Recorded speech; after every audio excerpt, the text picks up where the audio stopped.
बिस्मिल्लाहिर्रहमानिर्रहीम। अस्सलामुअलैकुम नाज़रीन, ताज 92 न्यूज़ के साथ मैं हूं नाइला भट्टी। नजर डालते हैं आज की खबरों पर। एसएसपी चौधरी असद अली के हुक्म के तहत INSP Ghazi Khan Rajar PSHO town Mirpur खास की गुटखा मेनपुरी फरोशों के खिलाफ बड़ी कामयाब कार्रवाई। मुलजिम मोहम्मद इरफान अराई को मुसर सेहत गाहों समेत गिरफ्तार करके मुलजिम के खिलाफ मुकदमा दर्ज कर लिया। याद रहे कि मीरपुर खास में जुराइम पेशा अफराद के खिलाफ कार्रवाइयाँ तेज कर दी गई हैं। Report Syed Asif Ali Shah, district bureau chief, Mirpur खास।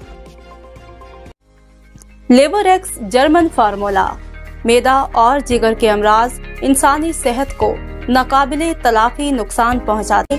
इन तमाम मसाइल की वजह से आपको जिन तकलीफात का सामना है उनसे छुटकारे का मौसर और शानदार एक ही हल, लेबोरेक्स होम्योपैथिक ड्रॉप्स। बनाए आपको स्मार्ट, तंदुरुस्त, जवान और सिर्फ 2250 रुपए में होम डिलीवरी के साथ। तो देर किस बात की? इन तमाम तरफ़ायत को हासिल करने के लिए अभी अपना नाम, मुकम्मल एड्रेस और एक्टिव मोबाइल नंबर लिखकर या अपनी जुबान में बोलकर अभी भेजें ताकि आपको जल्द से जल्द सप्लाई फराहम की जा सके। WhatsApp number 0306 8374 717।